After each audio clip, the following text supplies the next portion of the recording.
Halo guys, balik lagi bersama Bang Theo di sini. Kali ini Bang Theo akan melanjutkan cerita Again the Sky Supreme. Buat kalian yang penasaran, langsung saja ya simak video kali ini.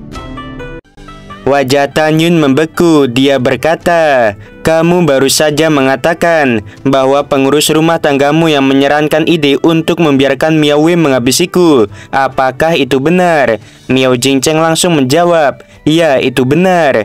Mendengarkan ini, Tanyun melepaskan kendali mata Dewa Hongmeng. Dia memandang Miao Jingcheng yang sangat ketakutan dan kencing di celana. Tanyun mencibir, "Kamu pergilah ke neraka untuk menemani putramu. Lalu aku akan mengirim ayah angkatmu juga."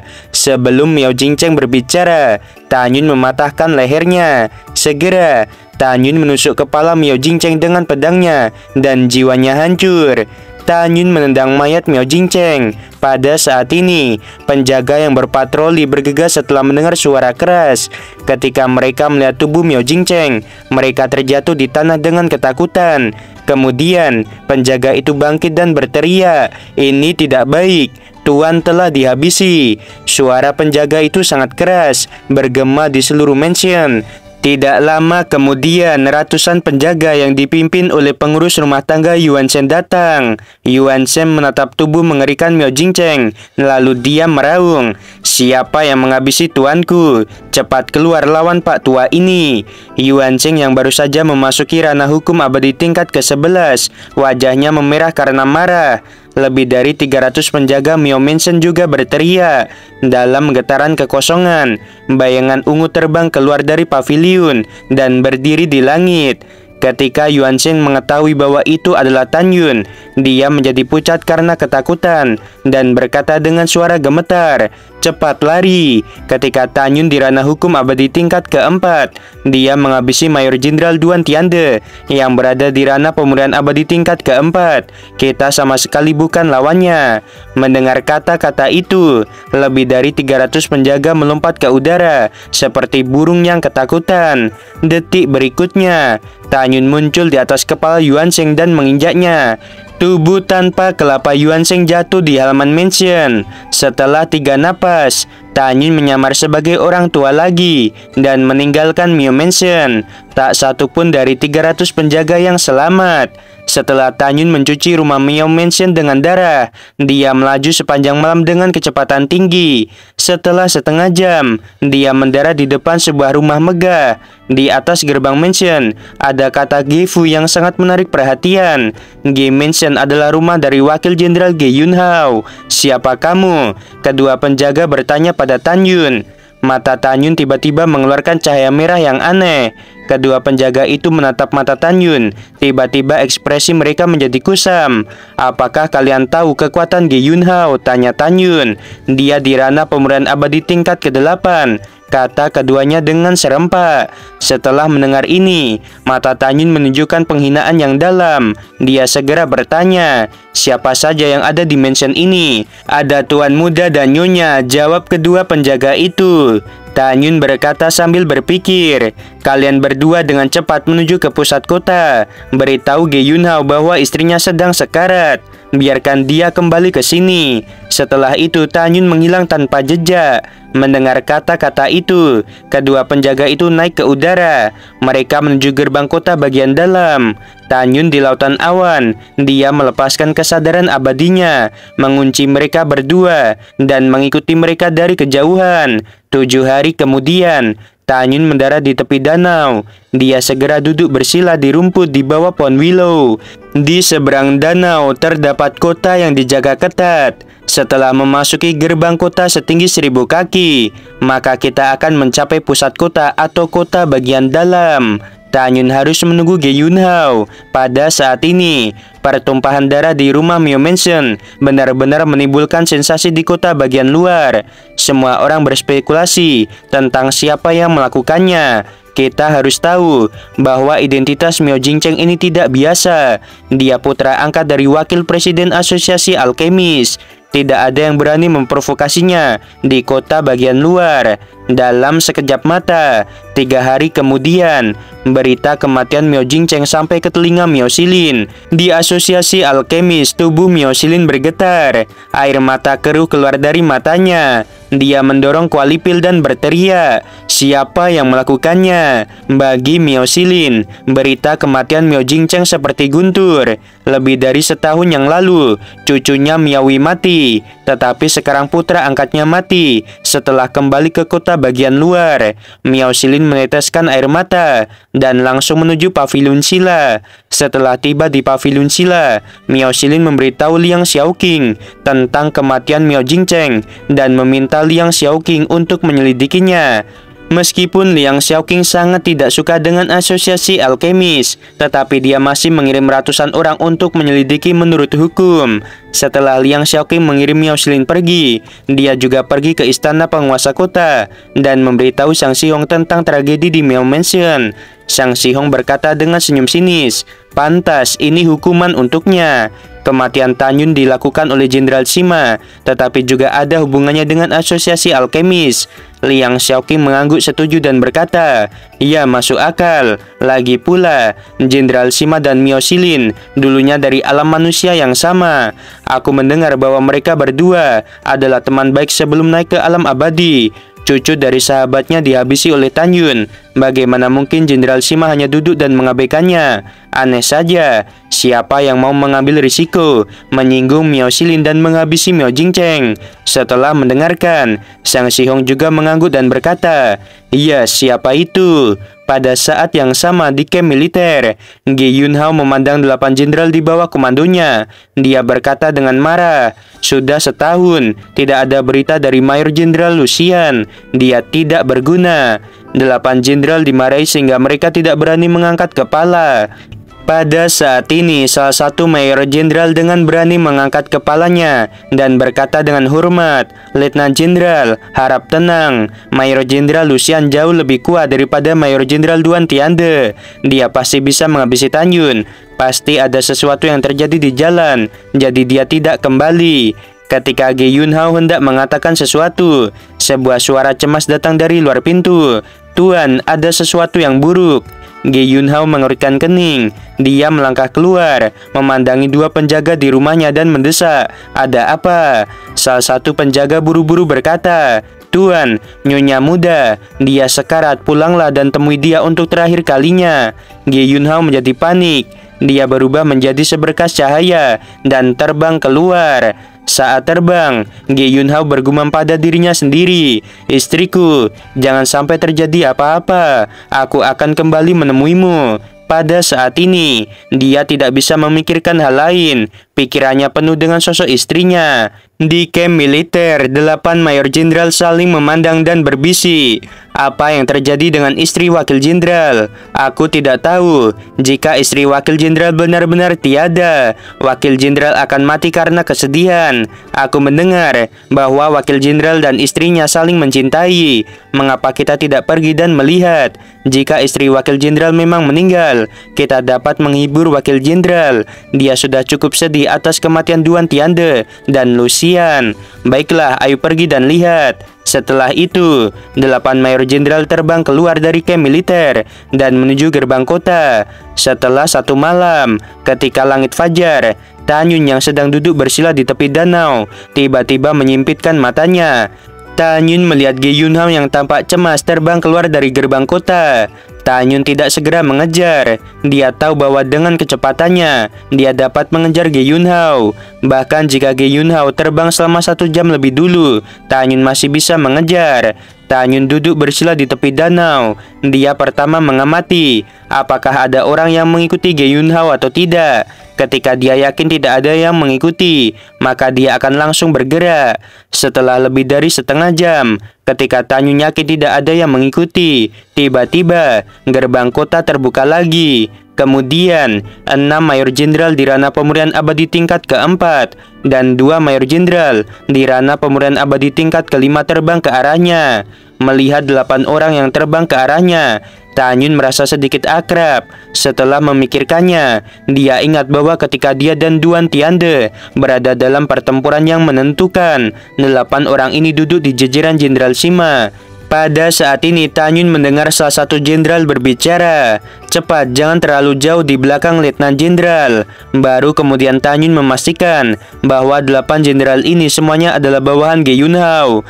Ketika 8 orang melewati Tanyun, Tanyun membumbung ke langit yang lebih tinggi. Tanyun diam-diam melintasi lautan awan dan mengunci 8 orang itu dan Ge Yunhao dengan kesadaran abadinya.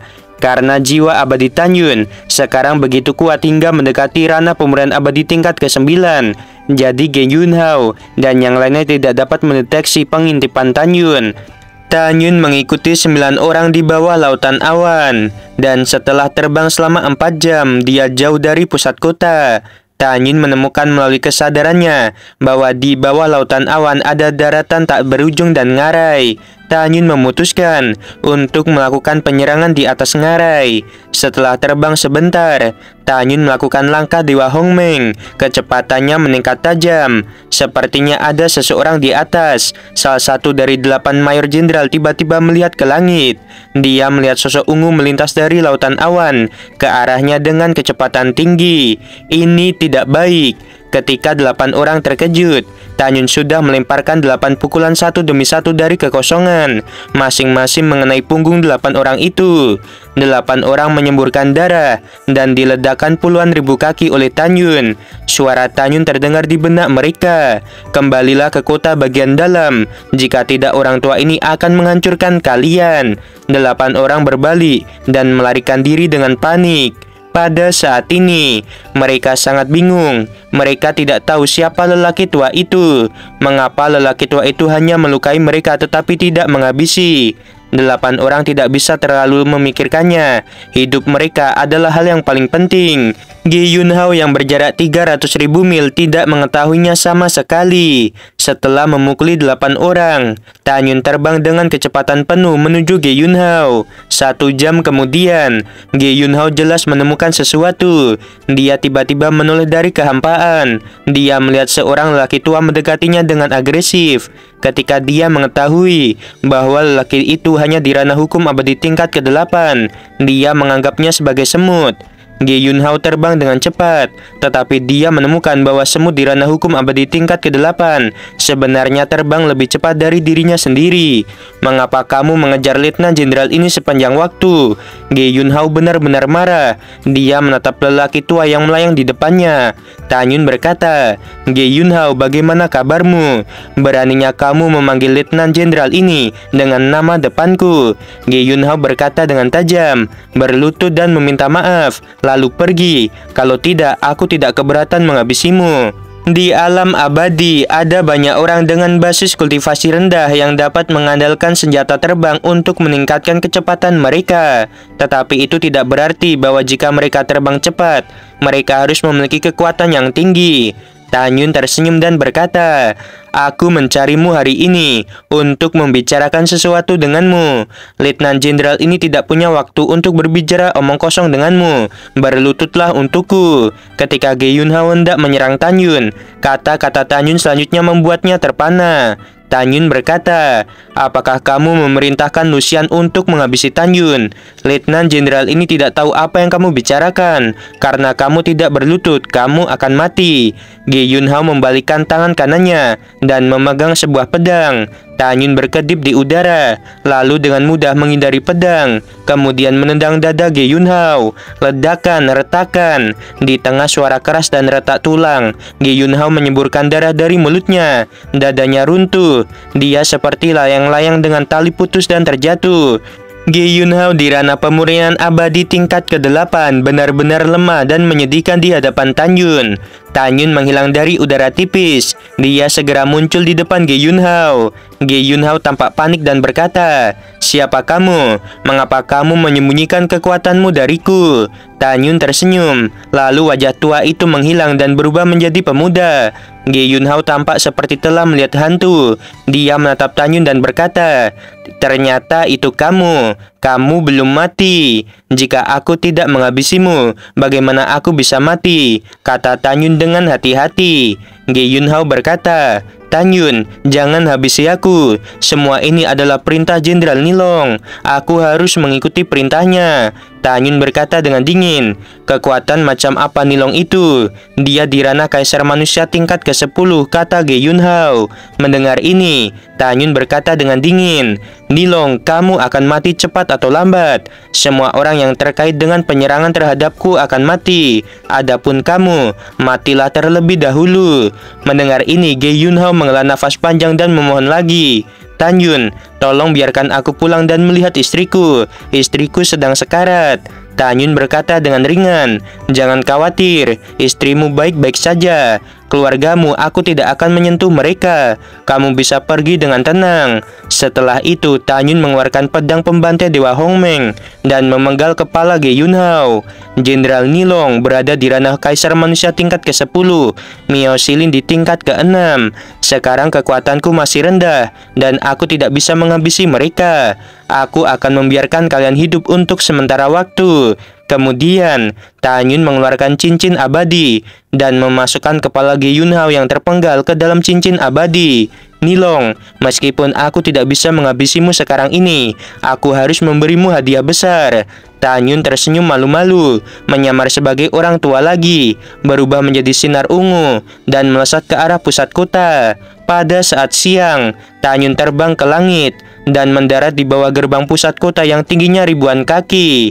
Siapa yang datang? Seorang kepala perwira yang menjaga gerbang kota. Dia menatap Tanyun dengan ekspresi agung. Tanyun menyerahkan sebuah cincin abadi kepada perwira itu dan berkata, "Ada hadiah di dalamnya. Tolong kirimkan seseorang untuk memberikannya kepada Jenderal Nilong." Perwira itu berkata dengan senyum panjang, "Jangan khawatir, aku tidak akan mengintip apa yang ada di dalamnya." Setelah Tanyun mengepalkan tangannya, dia melayang ke udara dan terbang menuju area kota bagian luar. 6 jam kemudian, malam telah tiba. Perwira tadi memasuki tenda Nilong. "Jenderal Ni, seorang lelaki tua meminta bawahan ini untuk menyerahkan sesuatu kepadamu." Nilong mengerutkan kening dan tidak banyak bicara, tetapi melepaskan kesadaran abadinya ke dalam cincin abadi. Saat berikutnya, matanya melebar. Dia melihat kepala manusia berdarah di dalam cincin abadi. Nilong tersipu karena marah, meraih kerah perwira itu dan meraung, "Siapa lelaki itu? Di mana dia? Beri aku gambar ingatan tentang orang tua itu." Perwira itu menggunakan kekuatan abadinya untuk menyingkat penampilan seorang lelaki tua. "Jenderal, bawahan ini tidak bertanya siapa dia." Nilong melemparkan perwira itu keluar dari tenda militer. Kemudian, suara kemarahan datang dari tenda militer. "Sialan, siapa yang menghabisi bawahanku?" Kemudian mengirim kepalanya untuk memprovokasi diriku.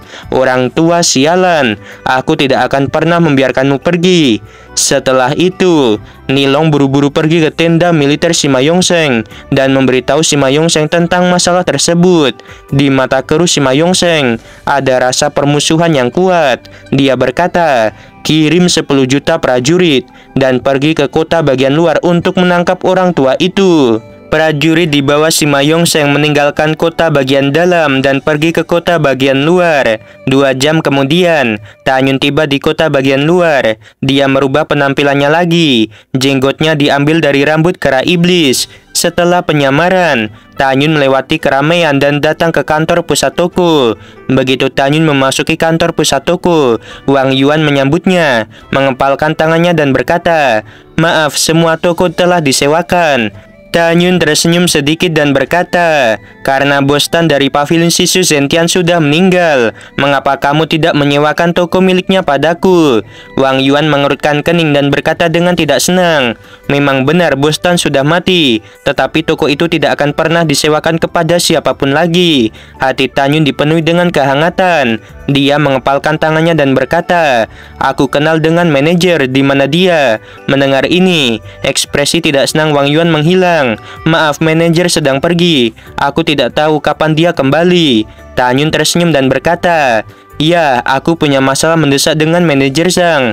Mengapa kamu tidak membawaku pergi ke mansion penguasa kota?" Wang Yuan tampak malu. Tanyun berkata lagi, "Selama kamu membawaku ke sana, aku pikir Sang Sihong juga pasti akan senang bertemu denganku. Benarkah?" kata Wang Yuan. "Tentu saja itu benar," kata Tanyun. "Baiklah kalau begitu." Setelah Wang Yuan selesai berbicara, dia dan Tanyun meninggalkan kantor pusat toko. Wang Yuan adalah orang kepercayaan Sang Sihan, jadi Sang Sihan memberinya perahu abadi terhormat tingkat rendah. Wang Yuan membawa Tanyun dan tiba di gerbang kota bagian dalam. Dalam perjalanan, Wang Yuan cukup bingung. Dia membawa pria berjanggut itu ke rumah penguasa kota. Akankah manajer Zhang dan kakaknya benar-benar ingin bertemu dengannya? Selain itu, dalam perjalanan, Wang Yuan ditemui oleh seorang prajurit. Prajurit itu menampilkan sosok lelaki tua dan bertanya kepada Wang Yuan apakah dia pernah melihatnya atau tidak. Wang Yuan menggelengkan kepalanya dan bertanya apa yang sedang terjadi. Tetapi prajurit itu pergi tanpa mengucapkan sepatah kata apapun. Dalam hal ini, Tanyun mencibir dalam hatinya. Di bawah gerbang pusat kota, Wang Yuan menunjukkan token kantor pusat toko. Karena diketahui bahwa kantor pusat toko berada langsung di bawah penguasa kota, kepala perwira yang menjaga gerbang kota segera membuka gerbang kota. Wang Yuan mengendarai perahu abadi dan terbang bersama Tanyun selama setengah hari sebelum tiba di mansion penguasa kota yang terletak di tengah-tengah gunung suci Xuanyuan. Wang Yuan menyapa Tanyun dan turun dari perahu abadi. "Wang Yuan, angin apa yang membawamu ke sini?" kata penjaga pintu sambil tertawa. Setelah menyapa para penjaga, Wang Yuan bertanya, "Apakah manajer Zhang dan kepala pelayan ada di mansion?" Penjaga itu berkata dengan jujur, "Mereka ada di sini." Setelah itu, Wang Yuan membawa Tanyun ke rumah penguasa kota yang sangat megah dan indah. Mereka datang ke pavilion tempat Sang Sihong tinggal. Setelah Wang Yuan menyuruh Tanyun menunggu di luar, dia naik ke lantai 2 dan menemui Sang Sihong dan Sang Sihan. "Mengapa kamu di sini?" tanya Sang Sihan sambil mengerutkan keningnya.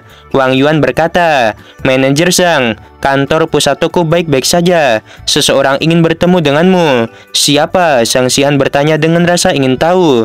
"Dia pria berjanggut. Aku tidak bertanya tentang namanya karena itu hal tabu. Baru saja, pria berjanggut itu hanya mengatakan bahwa kalian berdua akan senang jika bertemu dengannya." Sang Sihong tersenyum.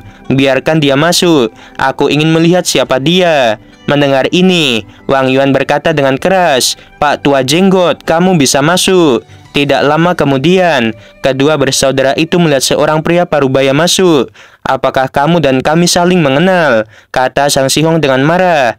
Tanyun mengepalkan tangannya dan berkata, "Aku belum melihatmu selama setahun. Bagaimana kabar kalian berdua?"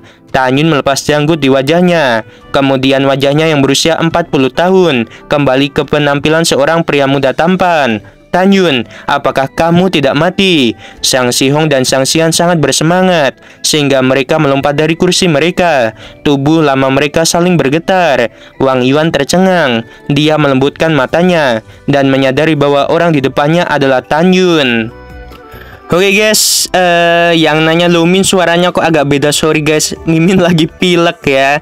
Jadi kalau ada yang lu kok suaranya agak aneh itu ya karena Mimin lagi pilek bindeng ya. Oke, sebelum video berakhir Mimin mau bilang sungguh membagongkan. Terima kasih.